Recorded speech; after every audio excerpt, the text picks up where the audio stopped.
Estamos ao vivo. Boa tarde, gente. Agora a gente vai para a nossa segunda palestra do dia com a doutora Lígia da Veiga Pereira. Ela vai falar um pouco mais sobre o trabalho dela, que se chama DNA do Brasil. E eu vou deixar ela explicar mais um pouco sobre o trabalho dela, mas fala sobre uma ideia de classificar o genoma brasileiro, algo extremamente interessante e, novamente, vou deixar ela falar um pouco mais sobre isso. Legal. Gente, muito obrigada pelo convite de falar com vocês. Eu vou compartilhar minha tela. Vocês me avisam se... Uhum. Peraí. E agora?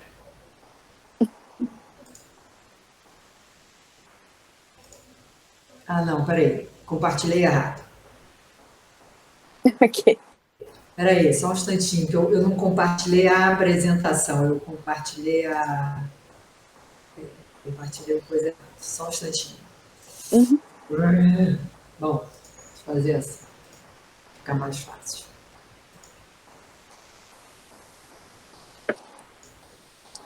Ótimo. Vocês estão vendo a minha apresentação? Sim. Grande? Sim, estamos.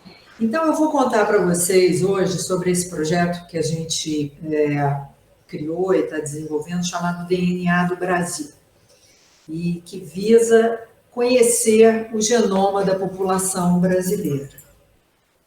Então, eu queria começar só contextualizando e mostrando, fazendo a gente lembrar que um dia nós fomos essa célula aí, que é a junção de um óvulo com um espermatozoide.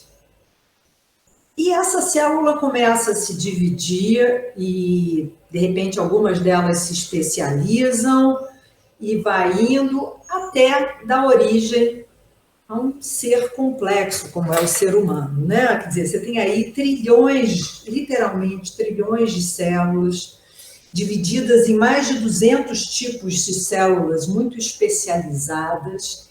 E eu acho que uma das perguntas mais fascinantes para mim em biologia é como é que essa única célula que a gente já foi sabe como se multiplicar e se especializar dessa forma tão organizada para dar origem a esse indivíduo e esse indivíduo funcionar a vida toda, né? E ela sabe fazer isso porque ela segue uma série de instruções que foi formada no momento da fecundação, que é o genoma dessa célula. Então, lendo, executando as instruções que estão ali naquele genoma, ela consegue fazer essa transformação de uma célula nesses trilhões de células, nesse indivíduo, e vai fazer esse indivíduo funcionar ao longo da sua vida. Tá? Então, eu gosto de fazer essa analogia do genoma como uma receita de um ser vivo, né? Então, o genoma de uma samambaia é uma receita, uma série de instruções que a natureza segue para uma semente virar uma planta, ou o genoma da drosófila, do camundongo. O genoma humano é uma receita que a natureza vai seguir para a formação e funcionamento de um ser humano. Tá? E no nosso caso, no caso do genoma humano, ele é composto de 3,2 bilhões de bases A, C, T e G, organizados de uma forma muito específica para codificar uma pessoa. Tá? Então, dentro dessa analogia, se um genoma é uma receita, os genes são as instruções dessa receita. E a gente conhece ao longo do nosso genoma, do genoma humano, aproximadamente 20 mil genes. Então, aqui, eu coloquei aqui nesse genoma 3 genes, um aqui em amarelo, azul, verde. Esse gene é uma instrução para a célula produzir essa proteína, esse gene azul faz com que aquela célula produza essa outra proteína, esse aqui, essa terceira proteína. As proteínas vão formar as células formam os órgãos e tecidos que formam o ser humano. Tá? Uma forma muito dramática da gente ver o poder do nosso genoma é quando alguma coisa dá errado. Então, por exemplo, a gente sabe que se houver a troca de uma base, um T que virou um G, nesse gene aqui, que codifica essa proteína SNM1, isso faz com que essa proteína não seja produzida e essa pessoa, essa criança, vai ter uma doença grave, que é a atrofia muscular espinhal. Tá? Isso é uma forma extrema da gente olhar aí alterações no nosso genoma.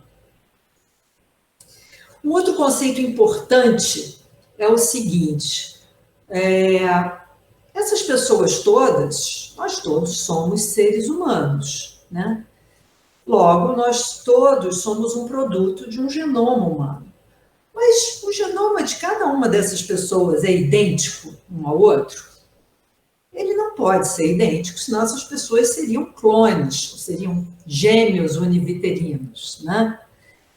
Logo, não existe um genoma humano, existem vários genomas humanos. Atualmente, existem mais de 7 bilhões de genomas humanos diferentes no nosso planeta, né? Um para cada pessoa.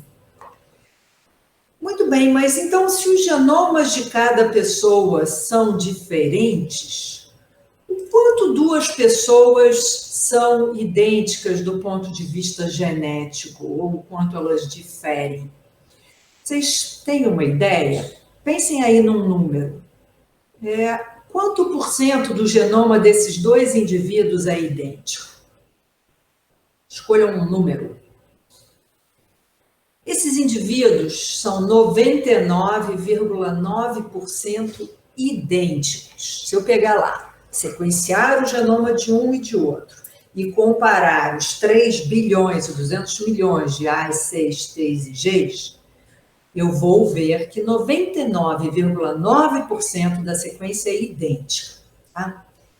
Então, esse 0,1% de variação ou de variantes que existem entre o genoma de duas pessoas é responsável pelas nossas características individuais, né? Essas bases aqui que eu coloquei em amarelo, só esse 0,1%, eles vão ser responsáveis pelas nossas características individuais, tá? E não só as nossas características mais óbvias de aparência, né? Esse 0,1% faz cada um de nós fisicamente ser diferente um do outro, mas também a nossa predisposição para a doença, o controle da nossa pressão, se você tem uma facilidade ou maior dificuldade de produzir músculo, como você metaboliza açúcar, a sua cognição, a sua predisposição a tipos de câncer, a doenças neurológicas, mesmo a resposta a medicamentos, que varia de pessoa para pessoa, vão estar escritos aqui naquele 0,1% de variação que existe entre o genoma de cada pessoa. Tá? Então, o grande desafio da genética do século XXI é a gente conseguir descobrir quais variações nos genomas da gente estão associados às nossas características comuns. Tá? Quais posições no genoma são responsáveis pela minha predisposição à depressão? Ou quais dessas posições no genoma vão fazer com que eu responda melhor a um medicamento e não a outra? Ou que vão fazer com que eu tenha uma predisposição a ter hipertensão? É isso que a gente quer entender na genética do século XXI. A genética por trás das nossas características e das nossas doenças comuns. Tá? Isso vai melhorar, vai ter um grande impacto no diagnóstico preventivo. Eu vou poder saber, baseado no meu genoma, prever quais são as minhas predisposições genéticas, tá? E aí, uma outra coisa muito interessante que a gente aprende estudando genomas humanos é sobre a nossa biologia e como isso leva ao desenvolvimento de novos medicamentos. Então, olha esse exemplo aqui. Isso aqui é um exemplo em que foi descoberto pessoas que tinham uma mutação, uma alteração de uma letra nesse gene aqui. E esse gene produz essa proteína. Só que as pessoas que têm essa alteração não produzem essa proteína, tá? E aí, quando a gente foi olhar para essas pessoas, quando eu digo a gente, é a comunidade científica, tá? Foram olhar para essas pessoas e ver, qual é a consequência de não ter essa proteína, de você não produzir essa proteína? Descobriram que essas pessoas tinham um colesterol muito baixo no sangue. Ora, se a ausência dessa proteína leva a um colesterol muito baixo, isso virou uma pista para o desenvolvimento de um novo medicamento para colesterol alto. Então, anos depois, esse conhecimento, que foi descoberto através do sequenciamento de genomas humanos, levou à criação desse medicamento aqui, que é um anticorpo monoclonal que inativa essa proteína em pessoas que têm o colesterol muito alto. Então, isso virou uma alternativa de medicamento para colesterol alto, tá? Então, quer dizer, o que eu quero mostrar para vocês com isso é como o estudo do genoma humano representa uma série de oportunidades para a saúde, né? Não só para a gente descobrir e desenvolver novas terapias, à medida em que a gente conhece melhor a nossa biologia, mas também no que a gente chama de medicina genética preventiva, que é a nossa medicina preventiva baseada na nossa genética. A gente, ao conhecer as nossas predisposições genéticas, a gente poder tomar medidas preventivas, tá? E aqui é muito importante a gente lembrar que para a maioria das nossas características e as doenças comuns, o fenótipo é um resultado não só do genótipo, como também do nosso estilo de vida. Então, qual é a vantagem de eu saber que eu tenho toda uma genética de predisposição à hipertensão? É eu tomar medidas preventivas, eu vou me exercitar, eu não vou comer gordura, eu nunca vou fumar, e com isso talvez eu nunca manifeste aquela doença. Tá? Muito bem, então, baseado nisso, quer dizer, a gente teve o primeiro projeto Genoma Humano, que começou no meados dos anos 80, e depois, 15 anos depois, e 3 bilhões de dólares depois, ele foi completado. E a partir daí, a comunidade científica, então, passou a se interessar em entender as variações que existem entre os genomas de várias pessoas. E o primeiro projeto a fazer isso foi esse chamado projeto 1000 Genomas, ou 1000 Genome Project, que na época era super ambicioso, e eles coletaram DNA de indivíduos de diferentes regiões do mundo e sequenciaram os genomas dessas pessoas para ter um primeiro catálogo de todas as variações, das milhares, milhões de variações que existem nos genomas humanos, tá? Só que desde então, a tecnologia de sequenciamento avançou tanto que o primeiro genoma humano sequenciado demorou 15 anos e custou 3 bilhões de dólares. Hoje, em 24 horas e por $1.000, você sequencia um genoma humano. Tá? Então, esse salto de tecnologia, tanto a baixa do preço quanto a agilidade, permitiu que agora vários países estejam sequenciando milhares ou centenas de milhares de indivíduos da sua população. Então, eu fiz esse mapa aqui com alguns dos principais projetos genoma humanos países específicos. Então, a gente tem aqui o Reino Unido sequenciando 500 mil indivíduos, a Irlanda 400 mil, isso é 10% da população da Irlanda. O Catar, que nem aparece aqui nesse mapa, vai sequenciar a sua população inteira. Arábia Saudita, 10 mil, Índia, 10 mil. China, Estados Unidos e sequenciando 1 milhão de indivíduos, né? E aí, eu acho que uma coisa que chama muita atenção, e qual é a ideia? Só voltar aqui, e qual é a ideia aqui? Por que sequenciar essas centenas de milhares de indivíduos? Porque para a gente entender a genética das doenças complexas, da hipertensão, do Alzheimer, da depressão, da asma, do diabetes, essas doenças têm uma genética muito complexa.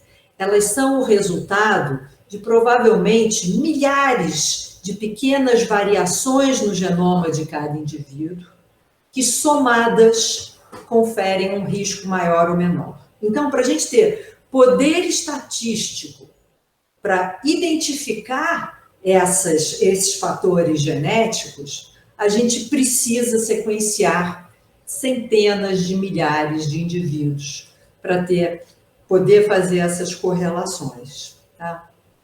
E aí, o que a gente pretende fazer com isso? O que é chamado de medicina e saúde de precisão. Uma medicina e saúde baseada na genética, ou no genoma inteiro do indivíduo. E a promessa dessa saúde de precisão é a gente poder prever e aí prevenir o desenvolvimento de doenças, você melhorar resultados e diminuir custos, porque ao prevenir a doença, é mais barato eu prevenir uma doença do que tratar essa doença. Se eu souber qual é o melhor medicamento para aquele indivíduo, baseado no genoma dele, de novo, eu vou ter uma diminuição de custos de doença. E aqui também tem essa coisa de motor de inovação e aceleradora de descobertas, dentro daquele espírito de você ter a possibilidade de fazer descobertas que levem ao desenvolvimento de novas terapias, de novos fármacos. Tá? Isso aqui, só para vocês verem como isso já é uma realidade em algumas áreas, isso aqui foi um artigo publicado na área sobre o uso de informação genética ou genômica para o manejo de pacientes com câncer. Tá? Então, aqui foi analisado um grupo de pacientes com câncer, 22 indivíduos, que foram tratados usando quimioterapia tradicional, sem nenhuma informação sobre o genoma do tumor desses indivíduos. Tá? E eles compararam com um segundo grupo cujo tumor foi sequenciado e, baseado nas mutações encontradas no tumor, a quimioterapia foi adaptada e otimizada, baseada na informação sobre a genética do tumor. Então, olha aqui, a média de sobrevivência dos pacientes sem a informação genética e com a informação genética. Tá vendo? Dobrou a sobrevida desses indivíduos. E se você olha para o custo por paciente, tá? Então, vocês veem aqui, aquele nosso grupo controle, o custo do sequenciamento foi zero, porque eu não olhei para o genoma do tumor deles. E esses aqui eu tive um custo de sequenciamento. Mesmo com esse custo maior, no geral, o custo por paciente foi muito menor aqui naqueles indivíduos em que eu usei a genômica para o tratamento deles. Então, vocês veem que essa saúde de precisão, ela já está aí cumprindo alguma das suas promessas em algumas áreas, aqui especificamente em oncologia. Tá? Então, voltando para aquele nosso gráfico, né, o que chama muito atenção para mim aqui é esse buraco no nosso país. Né? Você vê que nem no projeto 1000 Genomas pegaram aqui gente do Brasil.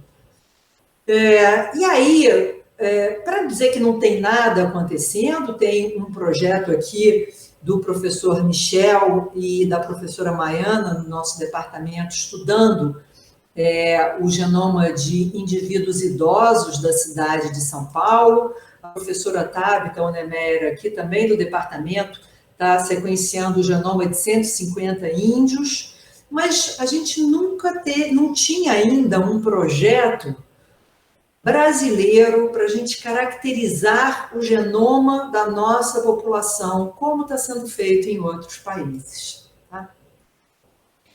E aí, qual é o problema disso? E aí foi muito interessante, em 2017, depois, isso aqui são dados de 2019, a comunidade científica se deu conta da falta de diversidade dos estudos sobre genomas humanos no mundo.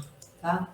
Se a gente for olhar nos bancos de dados de sequências de genomas humanos e na literatura, em estudos sobre genômica e genética humana, quase que 80% é feito em indivíduos de ancestralidade europeia, caucasianos, né? Indivíduos da Europa e dos Estados Unidos. A Ásia está ganhando aqui um tanto dessa fração por conta da China, né, que virou um poder do ponto de vista de desenvolvimento científico. E se a gente for olhar aqui a América Latina, a gente tem uma representação mínima, né? De qualquer jeito, né, essas frações de populações estudadas não correspondem à distribuição dessas ancestralidades na população global. Quer dizer, falta diversidade nos estudos de genética humana mundiais. Qual é o problema disso? O primeiro problema, que ficou muito claro, e está aqui nesse artigo, eu vou só resumir nessa frase, né? Quando você estuda a genética das doenças comuns, baseado só em populações brancas, você vai encontrar uma série de variantes ali que podem prever, por exemplo, o risco daquelas pessoas desenvolverem Alzheimer, vamos dizer. Quando você pega essas mesmas variantes e você vai tentar aplicar isso em pessoas que são de outras ancestralidades, seja asiático, africano, latino, esses riscos não têm a mesma precisão. Tá? Então, é isso que a gente chama desses scores de risco poligênico, eles são muito mais precisos em indivíduos de ancestralidade europeia do que de outras ancestralidades. Claro, porque eles foram descobertos, toda essa pesquisa foi feita usando só genomas de ancestralidade europeia. Tá?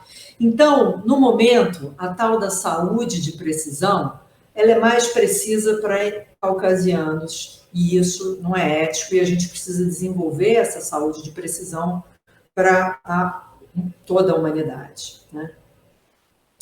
E aí, o segundo problema é um problema de perda de oportunidade.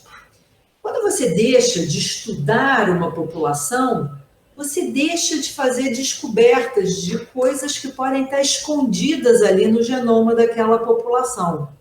Então, isso aqui é um outro estudo e que chegou à conclusão que quando eles analisam populações multiétnicas e miscigenadas por uma série de características de doenças, eles conseguiram identificar 27 novos genes, novas posições no genoma associadas àquelas características, àquelas doenças. Ou seja, eles aumentaram o nosso conhecimento sobre a biologia humana, estudando populações diferentes do que aquelas de ancestralidade europeia.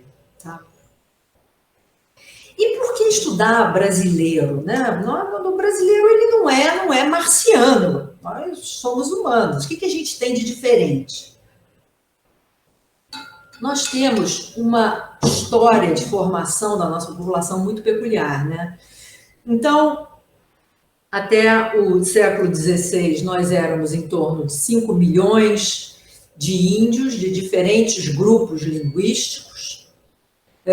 Depois vieram os europeus, 3 milhões, quase 4 milhões de europeus vieram para cá, trazendo 5 milhões de africanos. O Brasil recebeu 50% de todos os africanos que saíram da África como escravos. E aqui nesse mapa, vocês notam que são africanos de diferentes regiões do continente. Africanos que nunca se encontraram na África, foram trazidos para o Brasil e aqui se misturaram esses 3 povos, e a nossa colonização se deu com a mistura dessas 3 populações ancestrais, dando origem à nossa população atual, né? Qual é a cara de brasileiro? Qualquer um pode ser brasileiro. O brasileiro pode ter qualquer cara. Isso aqui é uma forma da gente olhar a nossa miscigenação, tá? Então, cada barrinha dessas é uma pessoa, um brasileiro.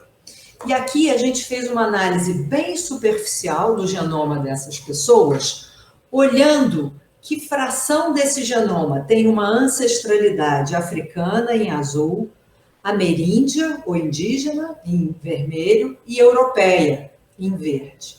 Então, por exemplo, esse indivíduo aqui tem, sei lá, 20% de genoma de ancestralidade africana, ele tem uma pitadinha de genoma ameríndio, indígena, e mais aqui os 70 e tantos por cento de genoma de ancestralidade europeia.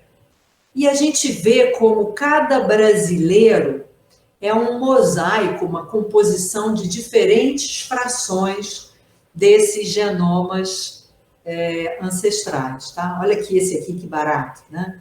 Tem aqui uns 30%, 40% de genoma africano, mais 40% de genoma indígena, 20%, 15% de genoma europeu. Até um indivíduo aqui que é praticamente todo europeu, né?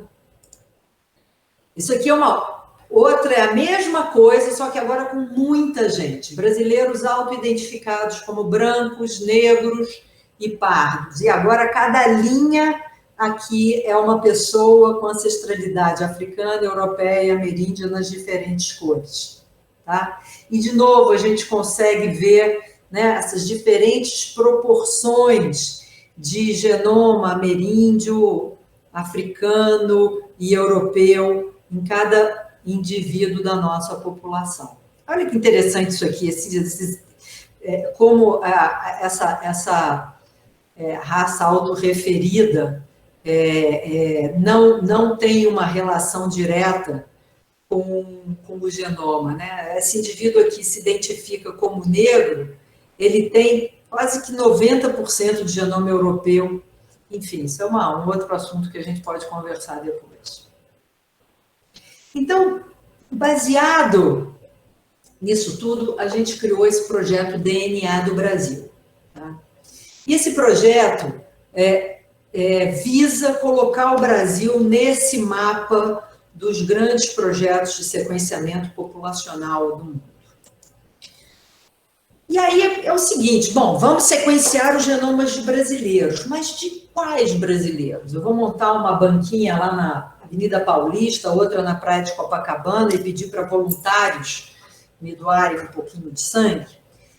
O poder desses estudos é você sequenciar o genoma de pessoas das quais você tenha muita informação sobre a saúde delas. Porque depois vai ser o cruzamento dos dados genômicos com os dados de saúde que vão permitir que a gente faça as descobertas, tá? Então, o que a gente fez? A gente foi atrás de grupos acadêmicos que já estão estudando diferentes populações de brasileiros. E aqui eu coloquei alguns deles. A gente tem esse estudo Elsa Brasil, que vem acompanhando a saúde de 15 mil brasileiros, o EpiGen, o ELSE, Corações de Baipendi, tem um outro aqui no Espírito Santo, olhando aliás, Espírito Santo, a bolinha está errada aqui em cima, olhando o genoma de índios tupiniquins. E o que é bacana nesses estudos todos? Cada um deles já tem um banco de dados super extenso de dados clínicos, morfológicos e sociais desses indivíduos. Então, o que a gente está fazendo agora é engajando esses estudos, fazendo colaborações com eles, para a gente, então, adicionar a esses dados clínicos os genomas desses indivíduos e fazer um grande banco de dados de genomas e dados clínicos para a pesquisa sobre a nossa população, sobre a genética da nossa população. Então, formalmente, o objetivo do projeto DNA do Brasil é incluir a população brasileira em pesquisas genômicas, aumentando a diversidade dos bancos genômicos mundiais, como sequenciando o genoma de 40 mil brasileiros, e aqui a gente colocou 40 mil brasileiros, que a gente estima que se a gente conseguir engajar esses estudos que já existem, a gente consegue chegar a esses 40 mil indivíduos. E aí, sequenciar o genoma deles e disponibilizar os dados genômicos e clínicos num grande banco de dados públicos, para fomentar a pesquisa sobre a nossa população. Então, aqui a gente está querendo endereçar a questão da falta de diversidade e colocar o Brasil nesse mapa, tá? Aí, depois de fazer esse grande banco de dados, vem a parte, que é uma parte braçal, vem a parte mais inteligente do ponto de vista de fazer descobertas, que é entender qual é o impacto das variantes genéticas que a gente vai encontrar nas diferentes características da nossa população. Quais são os genes que estão associados a doenças, os genes associados às nossas características morfológicas. Então, essa é a hora em que a gente vai pegar aqueles bancos de dados clínicos e cruzar com o nosso banco de dados de genomas, tá? E a gente vai querer entender quais são as variantes que estão associadas a doenças, e isso vai ajudar na interpretação de testes genéticos, tanto para doenças, predisposição, resposta a medicamentos, e a gente também tem aqui a possibilidade de encontrar genomas interessantes, como aqueles lá do colesterol, que leve, eventualmente, a um novo conhecimento que se traduz ao desenvolvimento de novas terapias. Tá? E aí, finalmente, o terceiro objetivo desse projeto é a gente entender a evolução da nossa população. Tá? Então, como eu falei para vocês, nós éramos esses 5 milhões de índios, a grande maioria dessas populações foi extinta durante a nossa colonização. Só que fragmentos do genoma dessas populações ameríndias sobrevivem, aqui em verde, sobrevivem no brasileiro atual. Então, quando a gente estiver sequenciando o genoma dos brasileiros, a gente vai conseguir recuperar esses fragmentos de genomas indígenas que não existem mais, e a gente vai poder reconstruir o genoma dessas diferentes populações que foram extintas. Tá?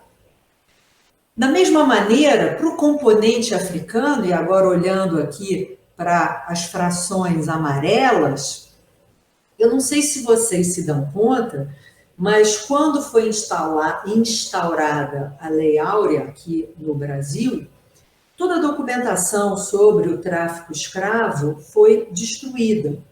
Então, você não tem uma documentação para você dar origem para as pessoas que têm uma ascendência, que têm uma ancestralidade africana. Então, ao sequenciar o genoma dessas pessoas e analisar os componentes africanos, a gente vai poder devolver a sua origem e reconstruir a história da vinda das diferentes populações africanas para cá. E a gente vai também encontrar na nossa população combinações de genomas africanos que não existem na África.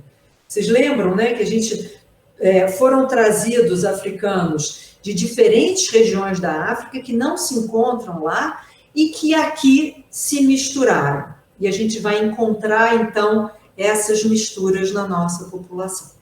Tá? Então, muito bem, a gente bolou esse projeto e fomos atrás de financiamento. Na época, não tinha verba pública, isso aí foi aquelas confusões entre Dilma, Temer, começo de, enfim, não tinha, os projetos são caros, e aí a gente resolveu bater na porta da iniciativa privada, pela primeira vez, porque a gente via esse projeto não como um projeto da Lígia ou da USP, mas como um projeto de Brasil.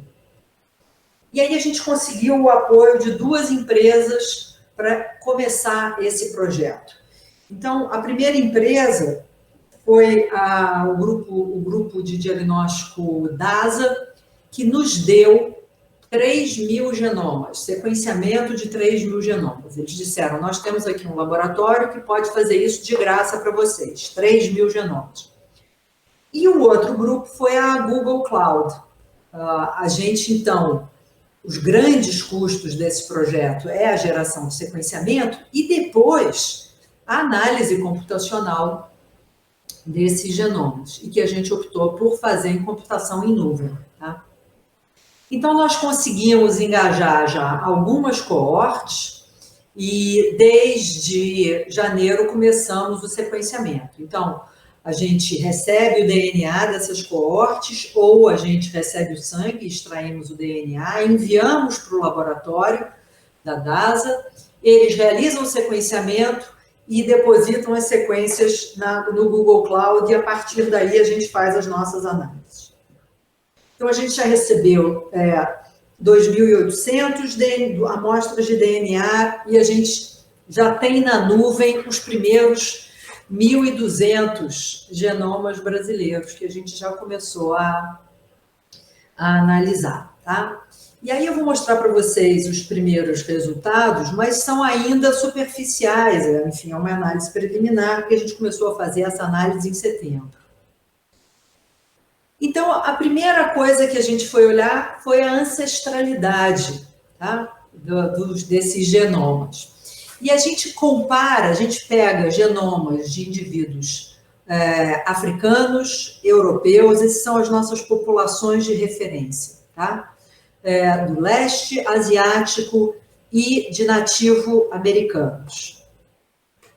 E aí aqui estão os nossos brasileiros, e a gente vê essa coisa espalhada. Claro, tem gente com uma grande ancestralidade europeia, alguns com ancestralidade totalmente africanos, e esses aqui são os misturados. Eu acho uma forma mais fácil de olhar aquele gráfico de barras. Lembra aquelas linhas que eu mostrei para vocês? Cada vez a gente muda a cor, né? Mas agora, cada linha é um indivíduo, e a gente tem aqui 1.200 pessoas. A rosa é a fração europeia, então vocês veem aqui que em torno de 10% da amostra tem uma ancestralidade 100% europeia, mas à medida em que a gente vai andando aqui, a gente vai vendo indivíduos com uma mistura de genoma europeu, africano em verde, nativo americano, indígena em roxo. Tá? Aqui a gente conseguiu, a gente tem aqui também indivíduos da Ásia Oriental, provavelmente esses são aqui indivíduos japoneses, de ancestrais, porque em São Paulo a gente tem a maior população japonesa fora do Japão, tá? Mas a gente vê aqui uma coisa que a gente ficou muito animado, como a gente está capturando frações enormes de genomas nativo-americanos e os genomas africanos também. Ainda sobre ancestralidade, a gente foi olhar as heranças materna e paterna. E vocês vão lembrar aí das aulas de biologia que a gente herda, tem uma fração do nosso DNA que a gente herda só da nossa mãe, que é o DNA mitocondrial. Tá? E aí, quando a gente foi olhar a ancestralidade do DNA mitocondrial desses primeiros genomas, a gente vê que a gente tem uma grande fração, a maior, que é africana e nativa americana, tá? E aqui um tanto de europeia. E aí, sobre essa ancestralidade nativa americana, os bancos de dados que a gente tem de índios atuais tinha 19 genomas diferentes mitocondriais.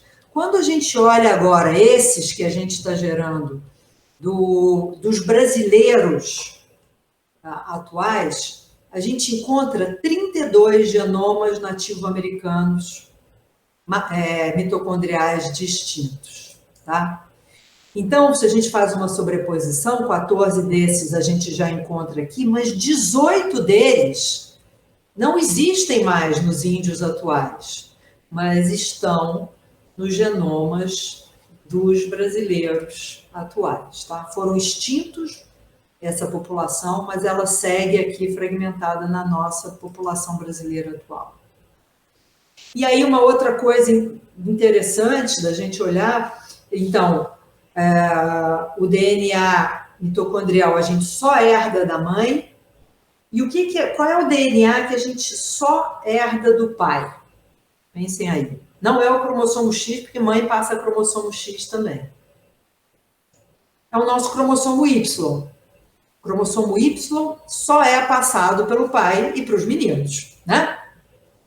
E aí, olha que coisa interessante. 75% dos cromossomos Y da nossa população tem ancestralidade europeia. Tá? Só 1% tem ancestralidade nativo americano e, comparado com a herança materna africana, a herança paterna africana é muito menor. Então, a gente tem uma assimetria aqui de transmissão de DNA materno e paterno na formação da nossa população. E depois a gente pode discutir mais isso. E aí, será que a nossa população tem muito a nos ensinar sobre diversidade? Né? Então, a gente foi olhar para o número de variantes que a gente encontra na população brasileira. E foi ver se a gente está encontrando novidade aqui, ou se não, se a gente está encontrando mais do mesmo que já viram no mundo todo. Então, para fazer isso, a gente comparou o número de variantes, de variações genômicas que a gente encontrou nos nossos primeiros 1000 genomas, com um estudo que foi publicado recente. Isso aqui é o Human Genomic Diversity Project, tá? Que é o Projeto de Diversidade Genômica Humana. Eles sequenciaram 900 pessoas de 54 populações diferentes, marcadas aqui nessas bolinhas, tá? Pelo mundo afora. E eles acharam 73 milhões de variantes, de variações diferentes, juntando esses genomas todos. Quando a gente olha só uma população, a população brasileira, 1000 genomas brasileiros, a gente encontra 63 milhões de variações, tá?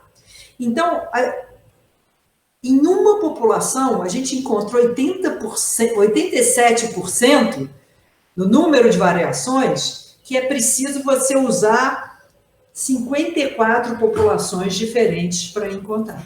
Tá? Então, isso mostra que realmente a gente tem muita novidade aqui na nossa população.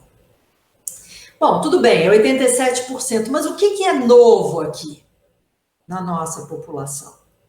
58% dessas variações são encontradas nesses outros grupos. Mas isso significa que esse sequenciamento da nossa população está nos dando 42% de variações ainda não descritas em genomas humanos. Tá?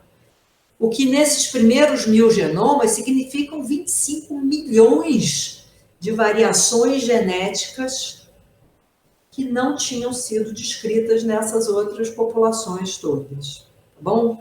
Então, a gente ficou muito animado porque, primeiro, a gente está vendo que a gente está conseguindo recuperar genomas de ancestralidade indígenas que não existem mais, mas que já estão presentes, seguem presentes na nossa população.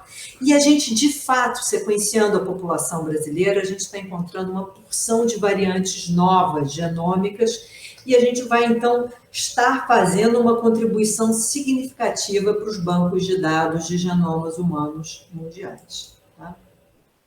Então, quais são os próximos passos do DNA do Brasil? É a gente disponibilizar essas variantes todas e as suas frequências o mais rápido possível, porque isso vai ajudar na interpretação de testes genéticos para a gente saber que variantes são comuns na nossa população, e isso ajuda muito a turma que está fazendo diagnóstico de doenças por sequenciamento genético.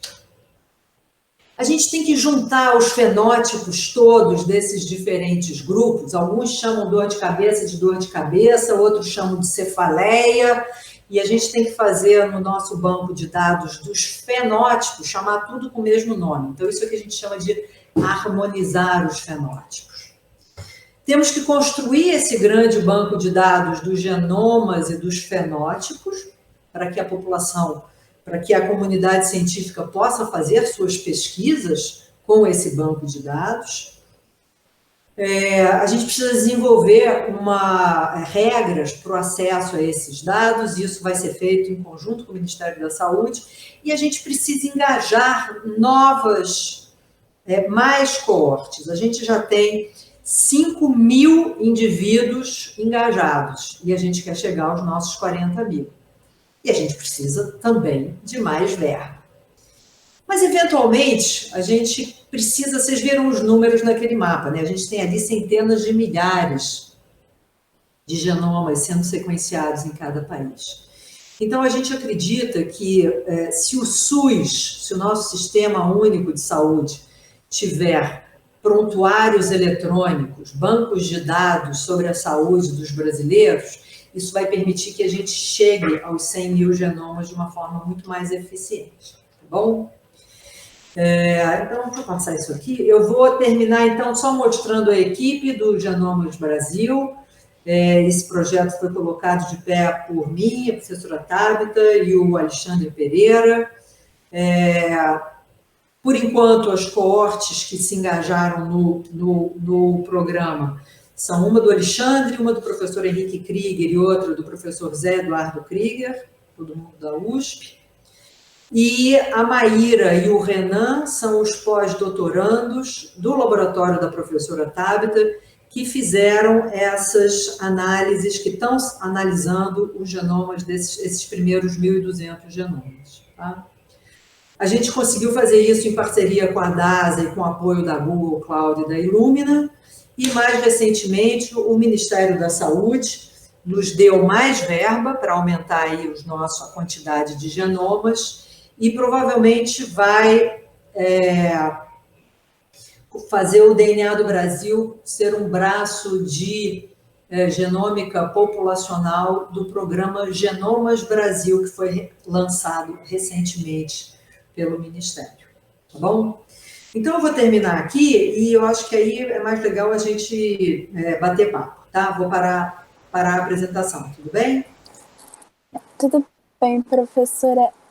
Já temos aqui algumas perguntas, né? A primeira pergunta é: esse 0,1% do genoma que difere um indivíduo do outro se encontra igualmente distribuído entre regiões de exons e introns? Não sei dizer, deveria saber, mas não sei dizer, mas eu imagino que esteja mais presente em regiões não gênicas, né, não codificantes, que você tem mais tolerância por alterações. Agora, as variações em regiões de exons são coisas que a gente, a princípio, acha mais interessante, porque a gente entende como elas podem impactar diferentes fenótipos. Mas alterações em regiões, sejam intrônicas ou intergênicas mesmo, podem ter grande impacto, por exemplo, em nível de expressão gênica. Só que a gente ainda não sabe interpretar isso. O nosso conhecimento sobre essas regiões é muito menor do que o nosso conhecimento sobre variações em regiões exônicas, né? Outra pergunta aqui, dessa vez um pouco mais em relação aos resultados, que pergunta quais os cuidados que têm que ser tomados para que essas pesquisas não reafirmem a ideia da existência biológica de raças ou caia num determinismo genético. Olha, eu acho que esses estudos, eles até ajudam a desfazer a história da raça, sinceramente. Vocês viram lá aquele painel das pessoas auto-identificadas como branco, negro, pardo, versus as diferentes frações de genomas de ancestralidade europeia, africana e ameríndia? Não tem uma correlação ali. A correlação é muito fraca. Então, assim, pode ter gente aí se achando o máximo, porque se acha ou mais branco, ou mais preto, ou mais índio, mas de repente vai levar um susto quando analisar o seu genoma, sabe?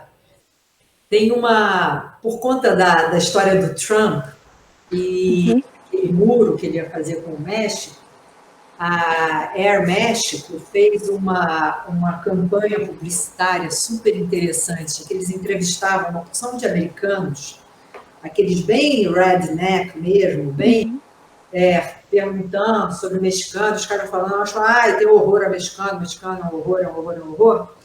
E aí eles falavam, eu vou fazer um teste no seu DNA e eu vou te dar desconto em passagem para o México proporcional ao seu percentual de DNA mexicano, tá bom? Bom. Aí virava para o cara e dizia, parabéns, você ganhou 20% de desconto na sua passagem, porque você tem 20% de DNA mexicano. Entendeu? Então, eu acho que ajuda. Do ponto de vista, outra coisa é o tal do determinismo genético. Isso a gente tem que tomar muito cuidado mesmo, né? Porque a gente sabe que, como eu coloquei ali, para a maioria das nossas características comuns, nós somos um produto dos nossos genes e do meio ambiente, tá? É claro, para doenças mendelianas, como aquela atrofia muscular espinhal que eu coloquei, se a criança tem uma mutação naquele gene, não tem meio ambiente que ajude, ela vai ter aquela doença degenerativa, tá? Agora, eu posso ter todas as variantes para hipertensão e acabar não manifestando, porque eu tive um estilo de vida saudável. Então, a gente tem que tomar muito cuidado com essa história do determinismo genético para a gente saber interpretar direito o que significa um teste genético. Tá? Sim. Ok, aqui tem uma terceira pergunta que a pessoa diz: boa tarde, professora, trabalho como pesquisadora Alessandra Pontilho no ICB USP com sequenciamento de genes do infomossoma humano. Quando precisamos fazer estudos com a população brasileira, nós geralmente fazemos uma média da presença de alguns genes ou alelos em outros continentes e assim tiramos uma estimativa para o Brasil. A senhora considera isso eficaz? Com certeza o avanço do sequenciamento no Brasil seria bastante útil e bem aproveitado. Olha, eu acho que vocês estão fazendo o que é possível, né? Era o que era possível. Agora, a gente vai ajudar. E é justamente esse o poder do banco de dados, e por isso que eu digo que isso não é um projeto nem da Lígia, nem da USP, é para todo mundo isso. É claro, eu tenho as minhas perguntas que eu estou interessada em responder olhando esses genomas. Mas isso é um banco de dados para todo mundo e que vai melhorar em muito a precisão aí dessas suas estimativas. Aqui qual a sua opinião em relação à questão ética nesse assunto? A pessoa se referia à questão do cromossomo Y ser de maioria europeia e Veja, isso é a história do Y ser europeu, né, e a mitocôndria ser mais africana e ameríndia. Sim. Isso é a história típica da colonização, né, de um povo colonizador. que domina o colonizado. Né? Então, o que eu acho muito... Enfim, isso é uma coisa que aconteceu na história da humanidade em vários lugares. E aconteceu aqui no Brasil, né? O europeu veio e ele dominou tanto o índio quanto o africano. E essa dominação se reflete mesmo em você ter mais homem europeu transmitindo o seu DNA do que os homens daquelas outras ancestralidades. O que eu acho fascinante nisso é o quanto o nosso DNA também fala da nossa história. Quer dizer, a gente tem essas cicatrizes históricas no nosso DNA. Então, quando você está estudando esses genomas populacionais, você não está estudando só biologia, mas você também está recuperando dados históricos. Eu acho isso fascinante. Acho que vai ser um importante material para várias áreas de diferentes Sem ciências, dúvida. desde as ciências sociais até... Isso, exatamente. Sim. Outra pergunta é: como é feita a identificação de regiões de DNA oriundas de determinado continente? Através do RNA ribossomal? Não, a gente faz através da... Você compara aquele DNA com aqueles, por exemplo, aquele 1000 genomas lá. Né? Você tem ali várias populações. E você vê aquele DNA é mais próximo de que populações. Tá?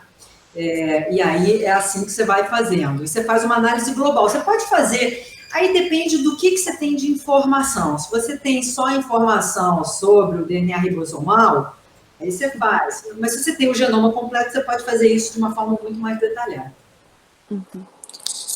Aqui são... quais critérios foram usados para a seleção desses primeiros 3.000 genomas? O critério foi os grupos que toparam participar. Então, eles tinham que ter alguma representatividade. Então, por exemplo, 2 deles são de indivíduos que passam pelo INCOR, aqui em São Paulo. Só que são indivíduos que passam pelo INCOR, mas são do Brasil inteiro. Então, a gente quer ter essa distribuição. Tá? E o terceiro grupo é da região norte, é da Amazônia, que é uma população que nunca foi sequenciada. Então, a gente quer que tenha uma distribuição, a gente está preocupado em ter distribuição pelo país, geográfica, e os grupos precisam ter dados clínicos sobre essas pessoas. Tá? Não me interessa sequenciar gente que eu não conheço, que não esteja bem caracterizado do ponto de vista clínico. Ok.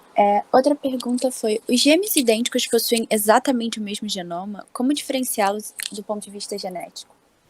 Não diferenciamos. É uma encrenca, eles têm exatamente o mesmo genoma. Meu Deus. Então, a única coisa que pode diferenciar é se forem um menino e uma menina, né? Caso contrário... Eles são idênticos, né? Os indivíduos... aqui estão avisando que a gente tem mais 2 minutos, mas só tem mais uma pergunta, então eu acho que dá. Os indivíduos que têm o genoma sequenciado são escolhidos de maneira randômica? Qual a abordagem que está sendo utilizada para se evitar um viés na pesquisa? Eu acho que você já respondeu. Eu já respondi essa. Eu acho que você já respondeu. Então, eu acho que a gente termina por aqui. Se não tiverem mais perguntas, eu acho que não tem. Pelo menos não que foram passadas a mim. Muito obrigada por essa palestra. Eu achei sensacional. É um tema super interessante. Espero que a pesquisa consiga ir bem mais longe e atinja seus objetivos. Muito obrigada pelo seu tempo. E eu acho que é isso. Você tem alguma consideração final, alguma coisa? Não, só que a gente está vivendo uma época super interessante de pesquisa, de desenvolvimento científico, para vocês não se desanimarem com as faltas de verba e a falta da bolsa. Assim, faz parte. Fazer ciência no Brasil, você tem que ser resiliente, mas vale a pena, tá? Muito obrigada novamente. E agora a gente vai fazer de novo um intervalo e a próxima palestra vai ser sobre uma roda sobre como está a pandemia, com a presença do Luiz Carlos de Caires e do Dr. Ernesto Goulart. Então, próxima palestra. Muito obrigada, Lígia. Tchau, tchau. Tchau.